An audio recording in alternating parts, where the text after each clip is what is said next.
Ya, Assalamualaikum warahmatullahi wabarakatuh. Pertemuan kali ini Miss akan mereview lagi untuk materi jaringan hewan.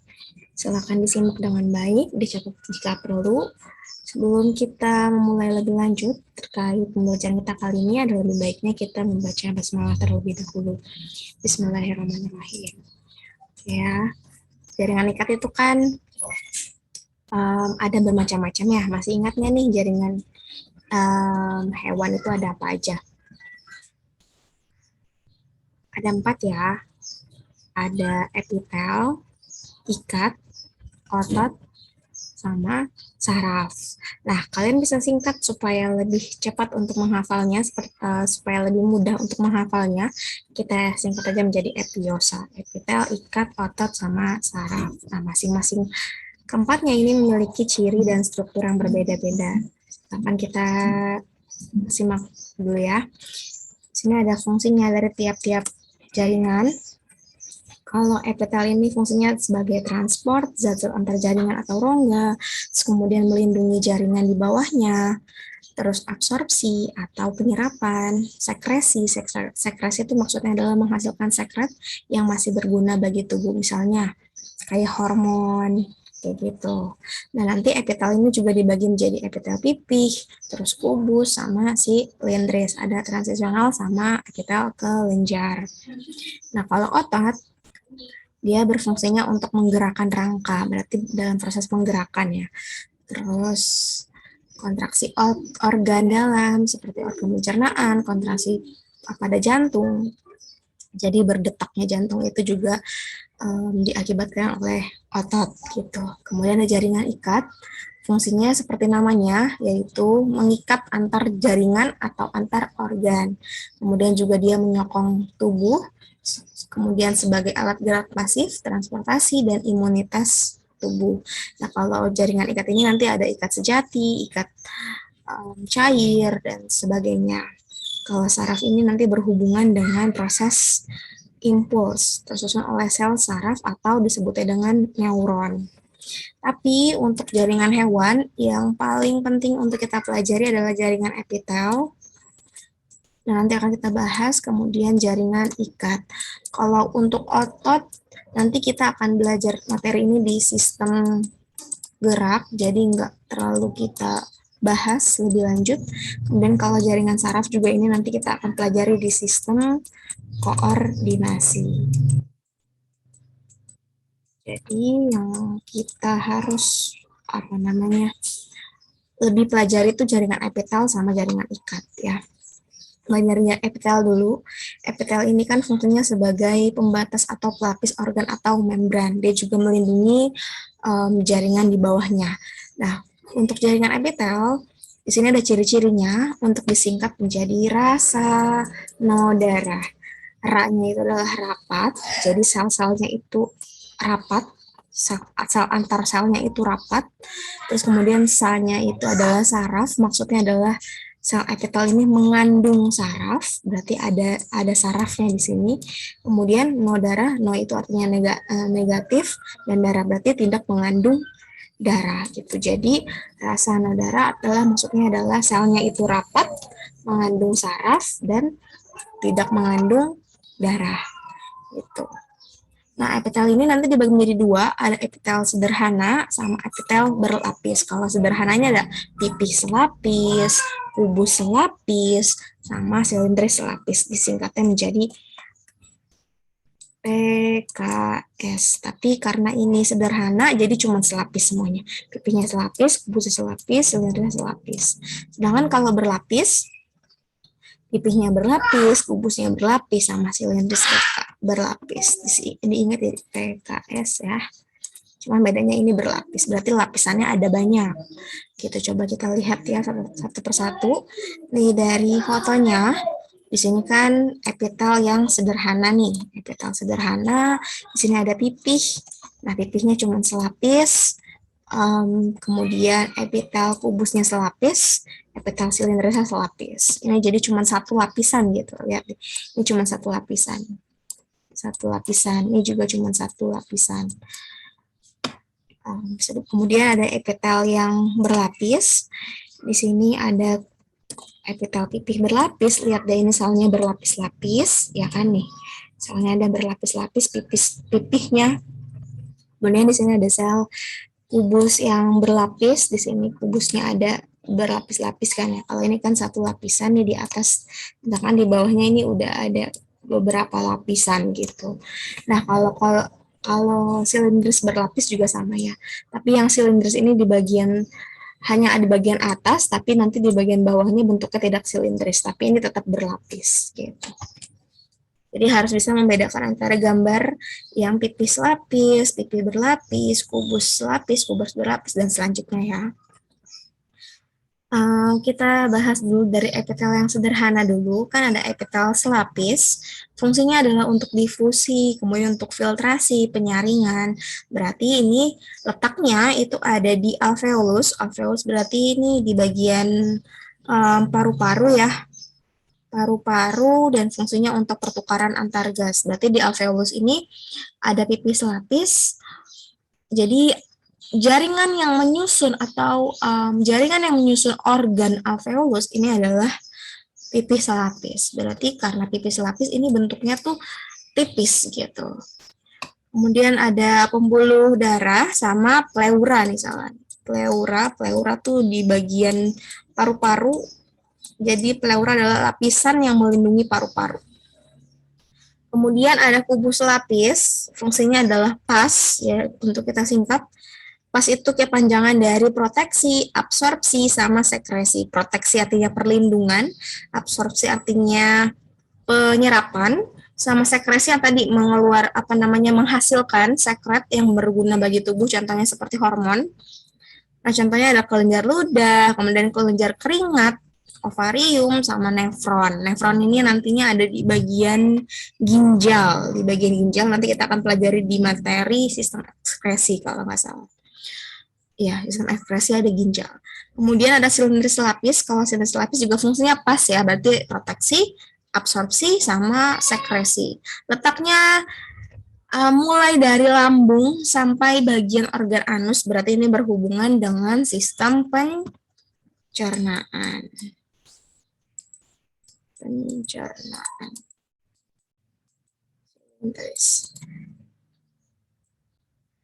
Next, kalau epitel yang berlapis, itu kan ada pipih berlapis, kemudian ada kubus berlapis, sama silindris berlapis, juga fungsinya juga berbeda-beda. Misalnya nih, kalau pipih berlapis ini hanya untuk proteksi, berarti untuk perlindungan aja ya kan, perlindungan,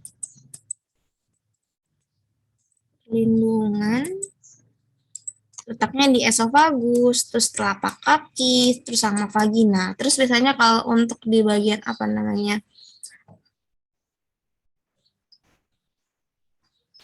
ini telapak kaki ya.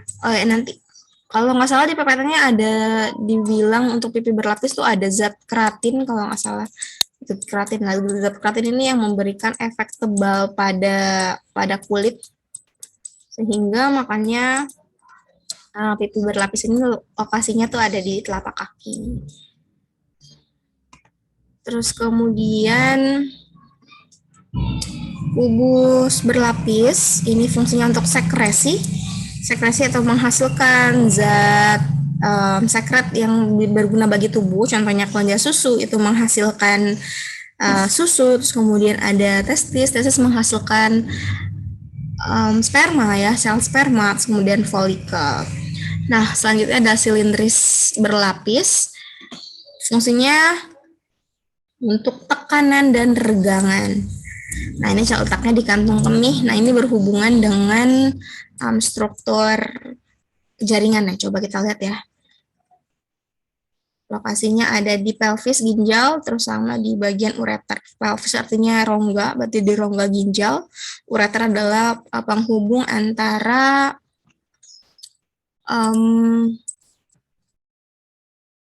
dari ginjal menuju kantung kemih. Gitu, itu ureter. Next, di sini kita lihat ya dari struktur ini epitel transisional, silindris ya, sorry. Silindris, harusnya transisional di sini bukan silindris. Harusnya kalau cylinders. Ya, transisional salah. Epitel transisional itu contohnya lokasinya di bagian urinaria, terus kantung kemih ya. Urinary bladder itu artinya kantung kemih, kemudian renal pelvis, sama ureter. Ureter penghubung dari ginjal ke kantung kemih. Saluran. Nah, di sini ada epitel transisional, dia letaknya di kantung kemih, dia fungsinya bisa regangan dan tegangan, jadi bisa ketika misalnya kantung kemih ini tidak terisi oleh urin, dia itu akan mengkerut, ya kan? Tapi ketika misalnya penuh dengan urin, ini nanti jaringannya itu akan melebar, gitu ya. Kemudian ada jaringan selanjutnya, ada jaringan ikat.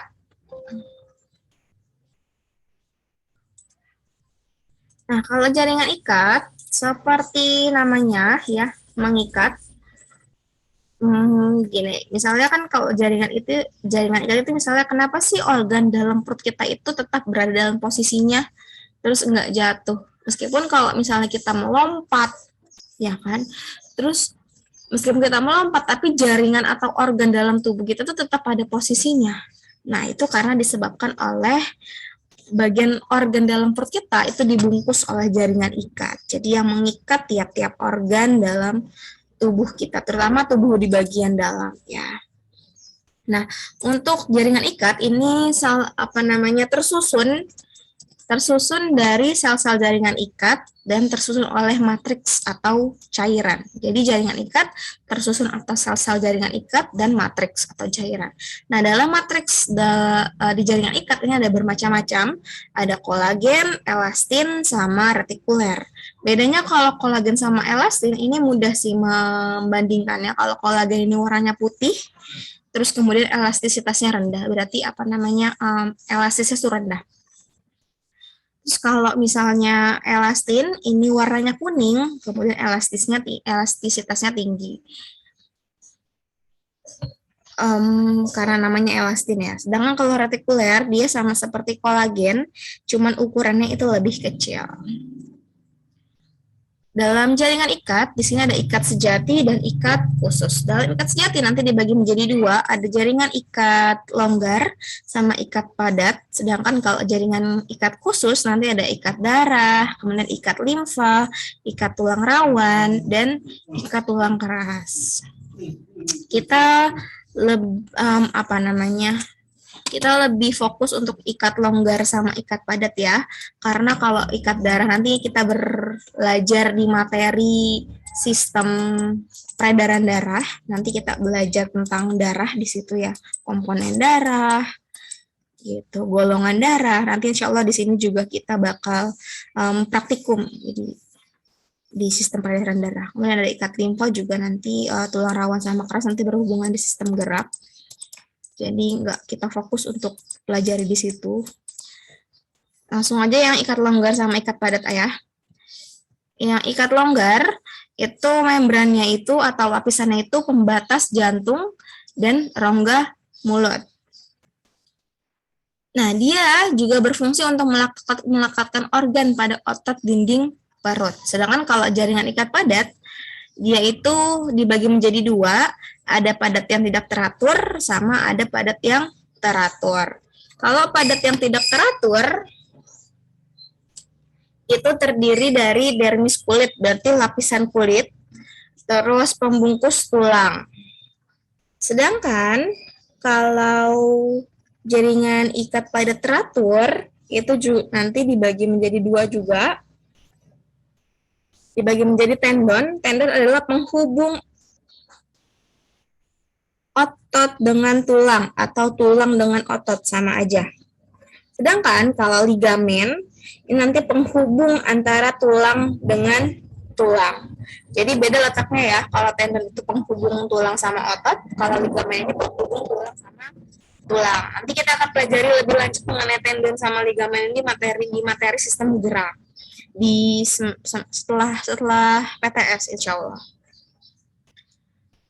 Nah, di sini ada berbagai jaringan ikat ya, ada ikat longgar, ikat padat. terus kemudian ada jaringan lemak, jaringan darah, jaringan tulang, ada tulang rawan. Nah, di sini kan tadi udah dibahas mengenai jaringan ikat padat, ada padat yang teratur, ada padat yang tidak teratur, ya kan. Kalau yang teratur itu nanti ada tendon sama ligamen. Contohnya, kalau jaringan ikat longgar pada dermis kulit, ya kan, lapisan kulit. Nah, bedanya apa sih jaringan ikat padat sama jaringan ikat longgar? Biasanya dari letaknya. Kalau misalnya jaringan ikat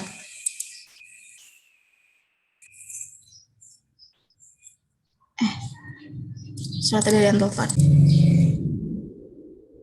Nah, biasanya kalau untuk jaringan ikat sama padat, ikat longgar sama ikat padat tuh apa sih? Jadi bedanya kalau ikat longgar itu biasanya dia mengikat di bagian-bagian luar dan tidak terlalu perlu berarti kalau ikat longgar ini mengikatnya tuh tidak terlalu kencang. Gitu. Sedangkan kalau ikat padat ini dia mengikatnya lebih kencang gitu. Misalnya pada bagian organ dalam itu jaringan ikat, jadi harus diikat secara kencang gitu, ibaratnya gitu. Sedangkan kalau jaringan ikat longgar ini berarti tidak terlalu kencang dalam ikatnya dan biasanya ada di bagian bagian luar gitu, di bagian organ dalam. Nah, kalau untuk jaringan darah, di sini kita lihat dulu jaringan darah tuh sebenarnya nggak terlalu kita bahas terlalu jauh. Karena kalau jaringan ikat darah ini paling nanti dalam komponen darah, misalnya darah itu kan terletak di pembuluh darah atau blood vessel. Nah, di sini misalnya di pembuluh darah. Nah, misalnya ketika misalnya kita lihat ternyata dalam pembuluh darah, komponen darah tuh nggak cuma darah, tapi melainkan ada plasma darah. Plasma darah tuh cairan yang warna putih atau kuning gitulah, kuning biasanya. Itu plasma darah, kemudian ada sel darah. Sel darah ini juga dibagi menjadi 3, ada eritrosit atau sel darah merah, kemudian ada sel darah putih atau leukosit, dan ada trombosit darah atau keping darah. Nah, masing-masing ketiganya ini memiliki fungsi yang berbeda-beda. Contohnya kayak plasma darah. Plasma darah ini berhubungan dengan transportasi. Misalnya kalau plasma darah ini dia mentransport nutrisi ke semua bagian tubuh. Sedangkan kalau sel darah merah ini dia mentransport atau mengedarkan oksigen ke seluruh bagian tubuh. Jadi yang mengantarkan oksigen ke semua bagian tubuh itu sel darah merah atau eritrosit. Kalau misalnya yang menghantarkan nutrisi ke seluruh bagian tubuh itu plasma darah. Terus kalau sel darah putih ini berkaitan sama kekebalan tubuh, berarti imunitas. Ini berkaitan di sel darah putih atau leukosit. Sedangkan kalau untuk trombosit atau keping darah, ini berhubungan dengan koagulasi darah atau pembekuan darah. Jadi kenapa sih kalau misalnya seseorang itu misalnya kena pisau gitu, tubuh kita kena pisau, tangan kita kena pisau, terus kemudian kita nggak apa-apain, tiba-tiba darahnya itu berhenti keluar.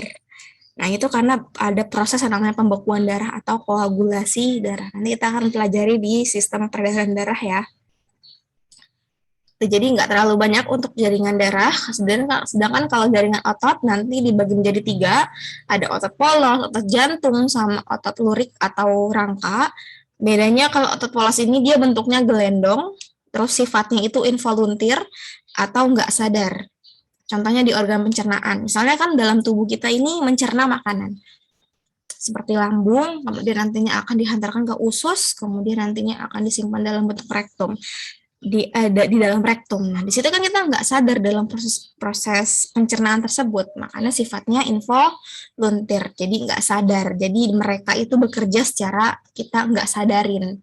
Kemudian kalau otot jantung, ini nanti cirinya adalah inti selnya atau nukleusnya ini ada di tengah, terus jumlahnya banyak.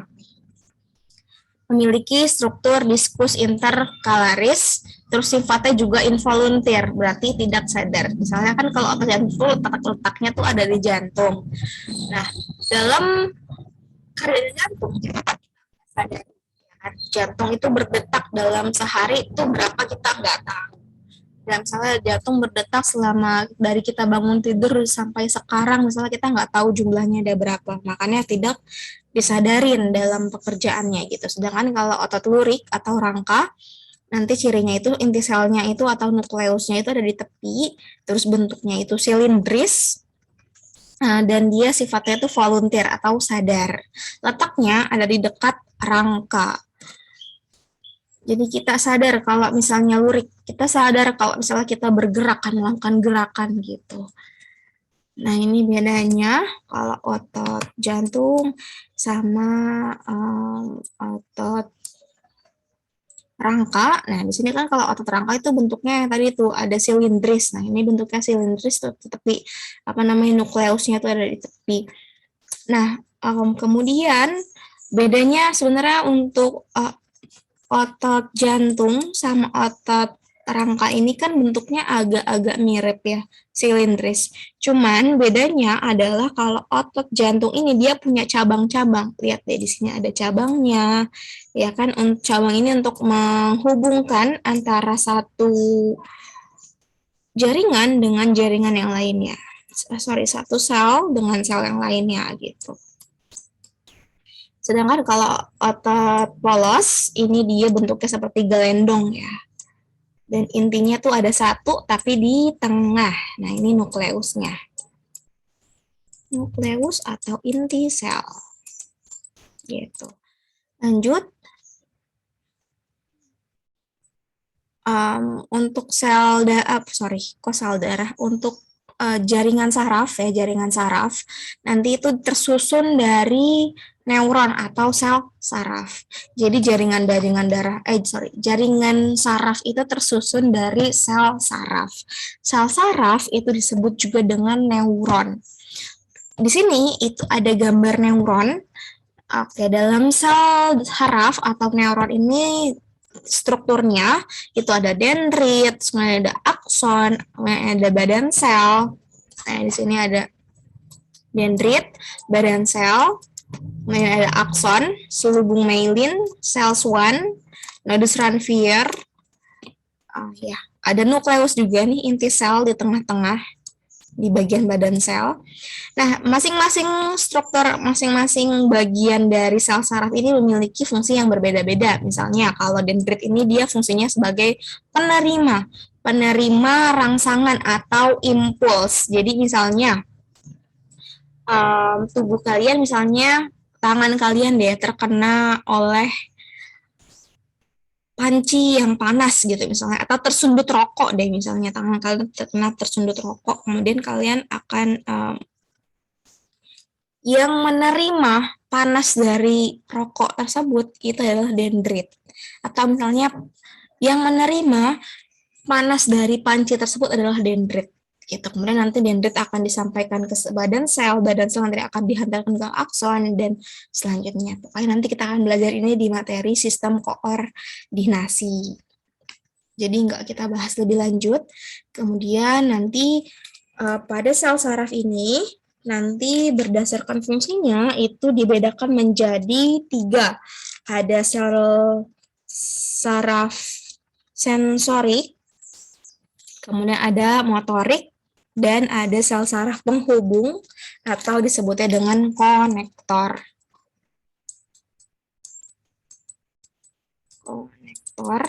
Nah, bedanya apa sih antara ketiganya? Kalau misalnya sensorik ini nanti berhubungan dengan penghantaran impuls. Impuls itu rangsangan ke sistem saraf pusat. Sistem saraf pusat itu contohnya adalah otak. Misalnya gini, ketika tangan kalian kena panci panas, nah kemudian nanti sensorik ini akan menerima rangsangan tersebut, rangsangan panas, kemudian akan disampaikan ke otak.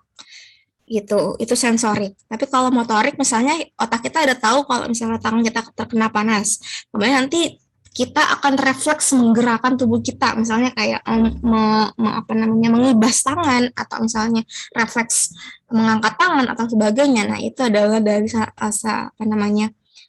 sel saraf motorik. Jadi sel saraf motorik itu yang nantinya akan menghantarkan impuls dari sumsum tulang sistem saraf pusat. Sistem saraf pusat tuh contohnya ada otak sama sumsum tulang belakang ke bagian efektor. Efektor atau otot. Nantinya akan tubuh kita akan bergerak. Misalnya mengangkat tangan, atau misalnya terkena paku mengangkat kaki. Nah, itu berhubungan dengan sel saraf motorik.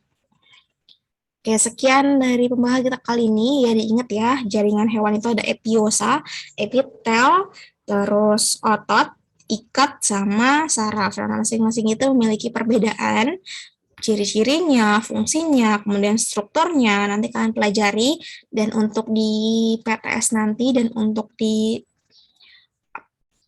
PH nanti, itu yang kita fokuskan adalah ikat sama epitel ya. Jadi untuk saraf dan